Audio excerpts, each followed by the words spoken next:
অন্যরা দেখবে। পিয়ার বা সংখ্যানুপাতিক পদ্ধতিতে নির্বাচনের বিষয়টি ঐকমত্য কমিশনের আলোচনায় ছিল না, কিন্তু মাঝপথে জামায়াত ও ইসলামী আন্দোলন বাংলাদেশ বিষয়টি উত্থাপন করে।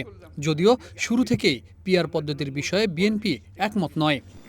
বাংলাদেশের অধিকাংশ রাজনৈতিক দল কিছু বিষয়ে ভিন্নমত থাকলেও ঐকমত্য কমিশনের দীর্ঘ আলোচনায় অনেক বিষয়ে একমত হয়েছে রাজনৈতিক দলগুলো।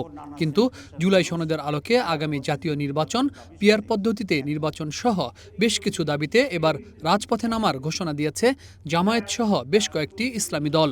জনগণের দাবিসমূহ কার্যকর করার কোনো পদক্ষেপ গ্রহণ করা হচ্ছে না। এমত অবস্থায় জনগণের দাবি আদায়ের জন্য গণ আন্দোলনের কোনো বিকল্প নেই।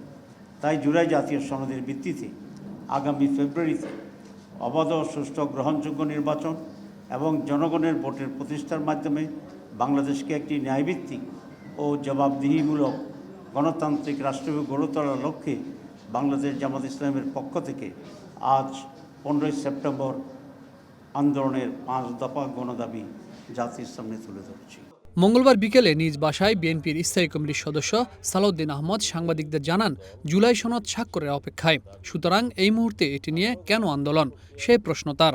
বলেন, পিয়ার বাংলাদেশের প্রেক্ষাপটে সামঞ্জস্যপূর্ণ নয়। এতে সরকার গঠনের প্রক্রিয়া যেমন ঝুলে যাবে, তেমনি সরকার অস্থিতিশীল হয়ে যাবে। কোনো দল নিম্নকক্ষে না হলেও উচ্চকক্ষে পিয়ারের পক্ষে, কিন্তু বিএনপি উভয় কক্ষেই পিয়ারের বিপক্ষে। বাংলাদেশের রাজনৈতিক কালচার এবং নির্বাচনের ইতিহাস কোনোটার সাথেই সামঞ্জস্যপূর্ণ নয় এই পিয়ার পদ্ধতি। পার্শ্ববর্তী একটি দেশেও তার পরিণাম আমরা দেখতে পাচ্ছি। দুর্বল সরকার ব্যবস্থাপনা হয়। পিয়ার পদ্ধতিতে কোনোদিন সাধারণ মেজরিটি নিয়ে সরকার গঠন করা খুবই মুশকিল এবং একটা অস্থিতিশীল সরকার ব্যবস্থা প্রতিষ্ঠিত হয় এবং একটা সব সময়ের জন্য কোয়ালিশন পার্লামেন্ট এবং কোয়ালিশন গভর্নমেন্ট হয়। সুতরাং এই পদ্ধতিটা একটা পরীক্ষিত পদ্ধতি।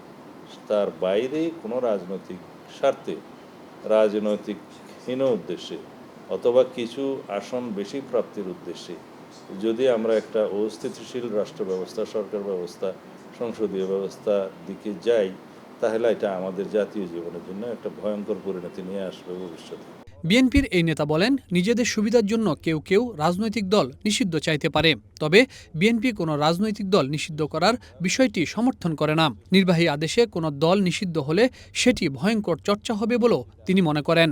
এখন যে কোনো রাজনৈতিক দলের বিরুদ্ধে গণহত্যা, মানবতা বিরোধী অপরাধের বিচার অথবা আরও যেগুলো অপরাধের কথা এখানে বলা আছে, যুদ্ধ অপরাধ সহ, এগুলো সংগঠন হিসাবে যে কোনো রাজনৈতিক দলের বিরুদ্ধে অভিযোগ আনায়ন করা যেতে পারে এবং সেইভাবে যদি সে সমস্ত রাজনৈতিক দলের বিরুদ্ধে যাদের বিরুদ্ধে অভিযোগ থাকবে সেটা যদি আদালত উত্থাপিত হয় এবং বিচারিক প্রক্রিয়ার মাধ্যমে যদি সেটা নির্ধারিত হয়, সেটা নির্বাচন কমিশন মানতে বাধ্য।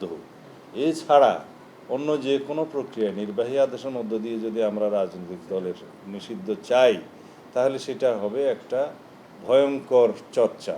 বিএনপির এই নেতা বলেন, বিএনপি এমন কোনো প্রক্রিয়াকে উৎসাহিত করবে না যাতে খারাপ উদাহরণ তৈরি হয়।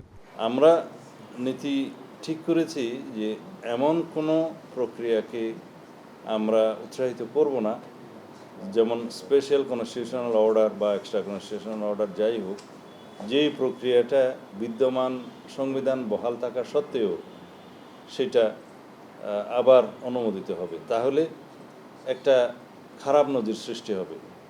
এই ব্যাড প্রেসিডেন্ট আমরা রেখে যেতে চাই না ভবিষ্যতের জন্য, জাতীয় জীবনের জন্য। রাজনৈতিক স্থিতিশীলতা না এলে দেশে সাংবিধানিক শূন্যতা সৃষ্টি হতে পারে বলেও সতর্ক করেন বিএনপির এই সিনিয়র নেতা। গোষ্ঠী যদি দাবি। Habib Rahman, one news, Dhaka.